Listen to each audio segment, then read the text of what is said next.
Hello guys, welcome back to my channel the online study point. तो previous video में हमने किया था अफ़गान रूल इन कश्मीर। तो आज की वीडियो में हम करेंगे सिख रूल।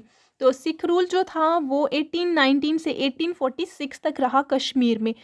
कितने कौन से कहाँ से लेके कब कब से लेके कब तक रहा? 1819 से 1846 तक रहा कश्मीर में। तो चलिए वीडियो को स्टार्ट करते हैं। Although the Sikh Empire began with the reign of Maharaja Ranjit Singh, it began taking shape from 1707। तो मतलब ऑल्दो जो सिख एम्पायर था वो स्टार्ट कब हुआ, मतलब वो बिगन कब हुआ? महाराजा रंजीत सिंह के रेन के टाइम पे वो बिगन हुआ। जब महाराजा रंजीत सिंह जो थे रूलर थे, तब उनके टाइम पे सिख एम्पायर जो था वो बिगन हुआ। बट उससे पहले ही जो सिख एम्पायर था उसने शेप एक्वायर करना स्टार्ट कर दी थी फ्रॉम 1707। मतलब उसने राइज करना शुरू कर दिया था with the downfall of Mughal empire that began with Aurangzeb's death. जब मुगल एम्पायर के जो लास्ट एम्परर थे औरंगज़ेब, जब उनकी डेथ हुई 1707 में, तो उसके बाद से ही जो सिख एम्पायर था उसने शेप जो थी वो एक्वायर करना शुरू कर दी थी। मतलब उसने राइज करना शुरू कर दिया था। One of the first pivotal figures in history, Sikh history, was बंदा सिंह बहादुर। तो जो एक मोस्ट इम्पॉर्टेंट फिगर है सिख हिस्ट्री में वो है Banda Singh Bahadur, who was an ardent disciple of Guru Gobind Singh. तो बंदा सिंह बहादुर कौन थे? डिसिपल थे गुरु गोविंद सिंह, मतलब उनके शिष्य थे। बंदा सिंह बहादुर थे गुरु गोविंद सिंह के शिष्य। He was a fierce warrior and participated in a number of battles. तो वो एक फायर्स वॉरियर थे एंड उन्होंने पार्टिसिपेट किया था, नंबर ऑफ बैटल्स में उन्होंने पार्टिसिपेट किया था। He was captured after an 8-month siege of Gurdas Nangal fort by Farooq Siar forces and taken to Delhi। तो फिर क्या हुआ कि जो फारूक सियार की फोर्सेस थी उन्होंने गुरदास नंगल फोर्ट पे हमला किया और 8 मंथ तक उसको सीज किया। मतलब उस पर हमले करते रहे 8 मंथ तक, और आफ्टर 8 मंथ उन्होंने क्या किया, जो बंदा सिंह बहादुर थे उनको कैप्चर कर लिया और उनको दिल्ली ले गए। Given the choice between converting to Islam and death, Banda Singh Bahadur choose the latter. तो उनको चॉइस थी, या तो आप इस्लाम में कन्वर्ट हो जाओ या फिर डेथ को चूज़ कर लो। तो बंदा सिंह बहादुर जो थे उन्होंने क्या चूज़ किया, उन्होंने डेथ को चूज़ कर दिया instead of converting to Islam. In 1707 the Sikhs were leaderless, so the people were divided into two different ideologies। तो अराउंड 1707 जो सिख थे वो लीडरलेस थे, उनका कोई प्रोमिनेंट लीडर नहीं था। तो उसकी वजह से जो सिख थे वो दो डिफरेंट आइडियोलॉजीज में बंट गए थे। कितनी डिफरेंट आइडियोलॉजीज में? दो डिफरेंट आइडियोलॉजीज में बंट गए थे। ये मोस्ट इम्पॉर्टेंट है। तो जो दो डिफरेंट आइडियोलॉजीज थी वो थी फर्स्ट तत् खालसा एंड सेकंड क्या थी? बंदाई खालसा। दो आइडियोलॉजीज क्या थी? तत् खालसा एंड बंदाई खालसा। तो वन बाय वन इन दोनों को डिस्कस करेंगे। तो फर्स्ट हम डिस्कस करेंगे तत् खालसा को। तो पहले हम देखेंगे कि तत् खालसा को कौन से सिख बिलोंग करते थे और बंदाई खालसा को कौन से सिख बिलोंग करते थे। तो चलिए स्टार्ट करते हैं तत् खालसा को। तो group of Sikhs who were the followers of Guru Gobind Singh. तो तत् खालसा को कौन से सिख बिलोंग करते थे? जो सिख गुरु गोविंद सिंह को फॉलो करते थे वो बिलोंग करते थे तत् खालसा को। कौन से सिख बिलोंग करते थे तत् खालसा को? जो गुरु गोविंद सिंह को फॉलो करते थे। और गुरु गोविंद सिंह जो थे वो 10th गुरु थे। कौन से गुरु थे? 10th Guru. After death of Guru Gobind Singh in 1708 the तत् खालसा वर led by his window Mata Sundari. तो गुरु गोविंद सिंह जो थे जब उनकी डेथ होगी 1708 में, तो जो तत् खालसास थे उनको कौन लीड करता था? माता सुंदरी उनको लीड करती थी, जो कि कौन थी? गुरु गोविंद सिंह की वाइफ। तो माता सुंदरी उनको लीड करती थी जो थी गुरु गोविंद सिंह की वाइफ। तो नेक्स्ट हम पढ़ेंगे बंदाई खालसा। नेक्स्ट हम क्या पढ़ेंगे? बंदाई खालसा के बारे में पढ़ेंगे। तो जैसे हमने पढ़ा कि सिख जो गुरु गोविंद सिंह को फॉलो करते थे वो बिलोंग करते थे तत् खालसा को, तो ऐसे ही पढ़ेंगे कि ऐसे ही अब हम पढ़ेंगे कि कौन से सिख थे जो बंदाई खालसा को बिलोंग करते थे। Group of people who were the followers of बंदा सिंह बहादुर। तो जो सिख बंदा सिंह बहादुर को फॉलो करते थे वो बिलोंग करते थे बंदाई खालसा को। कौन से लोग बिलोंग करते थे बंदाई खालसा को? जो बंदा सिंह बहादुर को फॉलो करते थे वो बिलोंग करते थे बंदाई खालसा को। और बंदाई खालसा जो नाम है वो बंदा सिंह बहादुर की वजह से ही इसके नाम से ही पड़ा है। बंदा सिंह बहादुर वॉज 11th नानक। तो बंदा सिंह बहादुर जो हैं वो कौन थे? 11th नानक थे। और नानक मतलब गुरु, 11th गुरु थे। बट ऐसा कौन मानता है? ऐसा मानते हैं बंदाई खालसा। जो लोग बंदाई खालसा को बिलोंग करते हैं वो मानते हैं कि बंदा सिंह बहादुर जो हैं वो 11th गुरु हैं उनके। बट जो अदर सिख्स जो हैं जो कि तत् खालसा को बिलोंग करते हैं वो ऐसा नहीं मानते। And he was the follower of Guru Gobind Singh. और जो बंदा सिंह बहादुर थे वो किसके फॉलोअर थे? गुरु गोविंद सिंह के फॉलोअर, मतलब उनके शिष्य थे। बंदाई सिक्स ओरिजिनेटेड ऑन 1712। तो बंदाई सिक्स जो हैं वो कब ओरिजिनेट हुए थे? 1712 में। Majority of Sikhs opposed their views. तो क्या हुआ कि जो बंदाई खालसा के जो व्यूज़ थे उनको अपोज किया गया बाय मेजॉरिटी ऑफ सिक्स ने उनको अपोज कर दिया। And ultimately they were expelled from the पंथ। तो क्या हुआ? उनको पंथ से एक्सपेल कर दिया गया बाय तत् खालसा इन 1721। तो पंथ का मतलब है कम्युनिटी या फिर एंटायर सोसाइटी। तो उनको एंटायर सोसाइटी या फिर कम्युनिटी से क्या किया गया? एक्सपेल कर दिया गया। और किसने एक्सपेल किया? तत् खालसाज ने एक्सपेल किया इन 1721। बंदाई सिक्स जो थे होल्ड द बिलीफ दैट बंदा सिंह बहादुर वॉज द 11th गुरु। तो जैसे हमने पीछे पढ़ा कि जो बंदाई सिक्स थे वो क्या मानते थे कि जो बंदा सिंह बहादुर हैं वो उनके 11th गुरु हैं। बट जो कॉमन सिख थे, जो अदर सिख थे, जो कि किसको बिलोंग करते थे? तत् खालसा को बिलोंग करते थे, वो ऐसा नहीं मानते थे। वो क्या मानते थे? That the line of human Sikh Guru ended with the Guru Gobind Singh the 10th गुरु। वो मानते थे कि जो लाइन है ह्यूमन सिख गुरु की, जो लाइन है वो किसके साथ एंड हो जाती है? गुरु गोविंद सिंह पे एंड हो जाती है। उसके बाद जो कि 10th गुरु हैं, तो उसके बाद 11th गुरु नहीं हैं, तो 10 ही गुरु हैं। बट जो बंदाइस थे वो मानते थे कि 10th गुरु जो हैं गुरु गोविंद सिंह, उनके बाद बंदा सिंह बहादुर आते हैं जो कि 11th गुरु हैं। तो ये दो थे। तो ये थी दो डिफरेंट आइडियोलॉजीज जिसमें कि सिख लोग बंट गए थे जब उनका एक प्रोमिनेंट लीडर नहीं था। तो ये दोनों जो आइडियोलॉजीज़ हैं इनके बिलीफ्स जो थे वो डिफरेंट थे, जो कि हमने पढ़ लिए। तो फिर हम उसके बाद पढ़ेंगे Nawab Kapur Singh united all six under Dal Khalsa. तो नवाब कपूर सिंह जो थे उन्होंने क्या किया? यूनाइट किया सारे सिक्स को जो कि डिफरेंट आइडियोलॉजीज़ में बंट गए थे, तत् खालसा में बंटे हुए थे या बंदाई खालसा में बंटे थे, उनको यूनाइट कर दिया गया अंडर दल खालसा के अंडर। उनको उन सभी को यूनाइट किया। द दल खालसा इंक्लूड्स। तो दल खालसा जो है वो इंक्लूड करता है दो टाइप्स की आर्मी। दल खालसा में दो टाइप्स की आर्मी आती है। कौन सी? दो टाइप की आर्मी आती है, एक बुढ़ा दल एंड दूसरा तरुणा दल।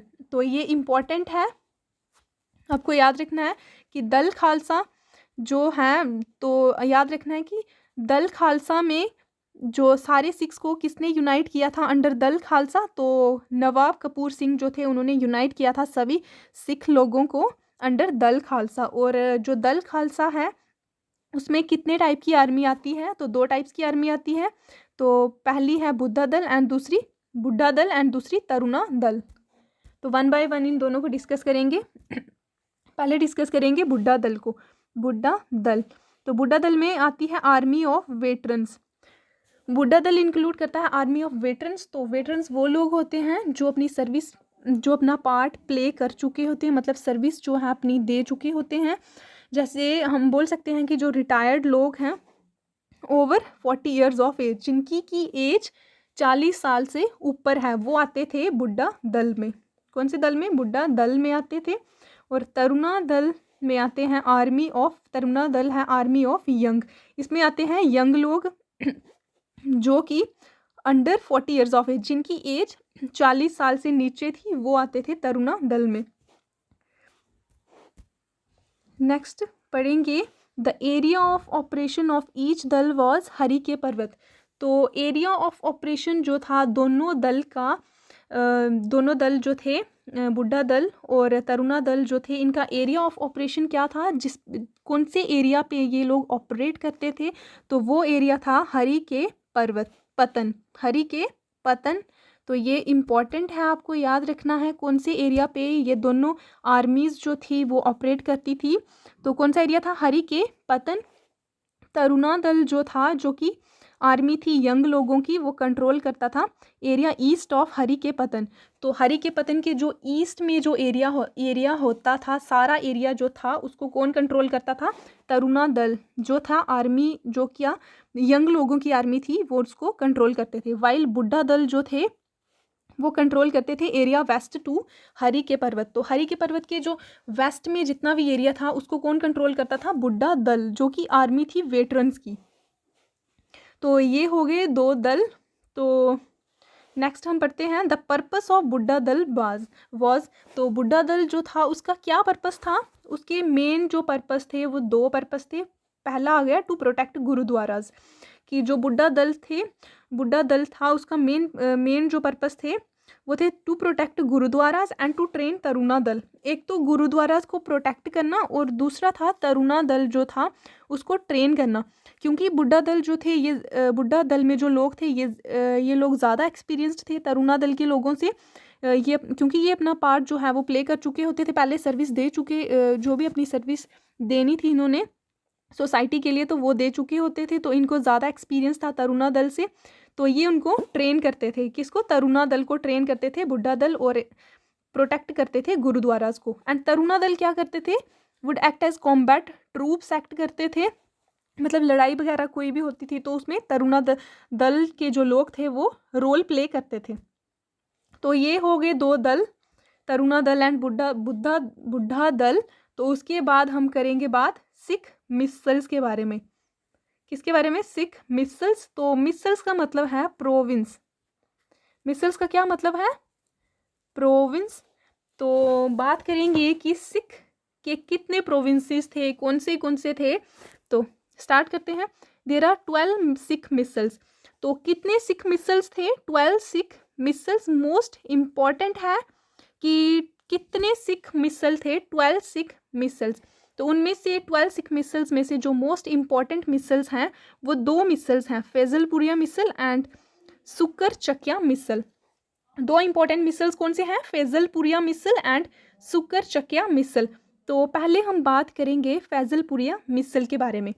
तो इसमें जो इम्पोर्टेंट पॉइंट्स हैं वो क्या है, first misl to be established. तो फैजलपुरिया मिसल जो था वो फर्स्ट मिसल था जिसको एस्टैब्लिश किया गया था। तो सबसे पहले जो मिसल एस्टैब्लिश हुआ वो था फैजलपुरिया मिसल, और इसके जो फाउंडर थे वो कौन थे, Nawab Kapur Singh was the founder of this misl. इस मिसल के फाउंडर थे नवाब कपूर सिंह, और ये फर्स्ट मिसल था टू बी एस्टैब्लिश्ड। तो बात करते हैं अब नेक्स्ट मिसल की, सुकर चकिया मिसल। तो सुकर चकिया मिसल जो है ये भी बहुत इम्पॉर्टेंट मिसल है। तो चरत सिंह वॉज द चीफ। तो सुकर चकिया मिसल जो है इसके चीफ कौन थे, चरत सिंह जो थे इसके चीफ थे। तो बात करें चरत सिंह के बारे में, तो चरत सिंह कौन थे, फादर थे महान सिंह जो थे उनके फादर, एंड ग्रैंड फादर थे रंजीत सिंह। किसके फादर थे, महान सिंह के फादर, और रंजीत सिंह के ग्रैंड फादर थे। आफ्टर चरत Singh his son Mahan Singh became chief of this misl. तो जब चरत सिंह की डेथ हो गई उसके बाद इस जो सुकर चकिया मिसल था इसके चीफ कौन बन गए, उनके सन जो कि कौन थे, महान सिंह उसके चीफ बन गए। तो महान सिंह की जब डेथ हुई तो उसके बाद कौन चीफ बना, his son Ranjit Singh became the chief. तो महान सिंह जो थे उनकी डेथ के बाद उनके बेटे जो थे रंजीत सिंह वो बने इस सुकर चकिया मिसल के चीफ। तो ये दो मिसल्स हो गए। तो अदर मिसल्स जो हैं उनके सिर्फ नाम याद रखेंगे क्योंकि इतने मिसल्स को एक्सप्लेन करना इज़ नॉट वेरी इजी। तो बाकियों के सिर्फ नाम ही याद रखेंगे। तो थर्ड मिसल जो है भांगी मिसल। कौन सा मिसल है थर्ड, भांगी मिसल। तो फोर्थ मिसल है आलू वालिया मिसल एंड फिफ्थ मिसल है रामघरिया मिसल। कौन सा मिसल है, रामघरिया मिसल। एंड सिक्स मिसल है कन्हैया मिसल। कन्हैया मिसल। फिर बात करें 7th मिसल की, तो 7th मिसल है फुल्कियाँ मिसल। एंड 8th मिसल है दाले वाला मिसल। एंड 9 मिसल है नकाई मिसल। 10th मिसल है करोर सिंघिया मिसल। 11th मिसल है निशान वालिया मिसल। एंड 12th मिसल है शाहिद मिसल। लास्ट मिसल शाहिद मिसल। तो फिर नेक्स्ट हम बात करते हैं बैटल्स फाउट बाय सिख्स। तो सिख जो थे उन्होंने कितनी बैटल्स जो हैं वो लड़ी हैं, तो कौन सी हैं, तो उनके बारे में हम बात करेंगे। Almost 62 battles are fought by Sikhs. तो जो सिख थे तो उन्होंने कितनी बैटल्स जो थी लड़ी थी, ऑलमोस्ट 62। कितनी थी? ऑलमोस्ट 62। ये मोस्ट इम्पॉर्टेंट है। ऑलमोस्ट 62 बैटल्स जो थी उन्होंने लड़ी थी। इम्पॉर्टेंट अमंग दैम आर, तो इम्पॉर्टेंट जो हैं 62 को एक्सप्लेन करना, इतना 62 बैटल्स जो हैं उनको एक्सप्लेन नहीं कर सकते, तो हम जो मेन इम्पॉर्टेंट बैटल्स हैं उनके ही नाम याद रखेंगे। तो फर्स्ट बैटल आ गई battle of Ambala. First battle क्या है? Battle of Ambala. तो नेक्स्ट बैटल है battle of Kapuri. Next battle क्या है? बैटल ऑफ कपूरी, जो कि कब हुई थी? 1709 में हुई थी बैटल ऑफ कपूरी। तो थर्ड आती है siege of Ram Rauni, siege of Ram Rauni. And 4 आती है स्किर्मिश ऑफ अमृतसर, जो कि 1762 में हुई थी। स्किर्मिश ऑफ अमृतसर 1762। नेक्स्ट है बैटल ऑफ अमृतसर 1797। फिर उसके बाद है बैटल ऑफ गुजरात, ये भी 1797 में है। फिर उसके बाद है बैटल ऑफ अमृतसर, ये 1798 में। तो ये सारी हो गई बैटल्स। उसके बाद बात करते हैं सिख एम्पायर के बारे में। तो जो सिख एम्पायर है वो सिख एम्पायर जो है, तो वो सिख एम्पायर का जो रूल है वो रहा है 1819 से 1846। कब से लेके कब तक रहा है? 1819 से 1846। तो बात करें ऑर्डर ऑफ सिख रूलर्स के बारे में, तो सबसे पहले जो सिख रूलर हैं वो हैं रंजीत सिंह। रंजीत सिंह जो हैं सबसे पहले सिख रूलर हैं और मोस्ट पावरफुल सिख रूलर थे। उनके बाद जो सिख रूलर्स थे वो थोड़े उनसे वीकर थे, बट सबसे पावरफुल जो थे वो रंजीत सिंह थे।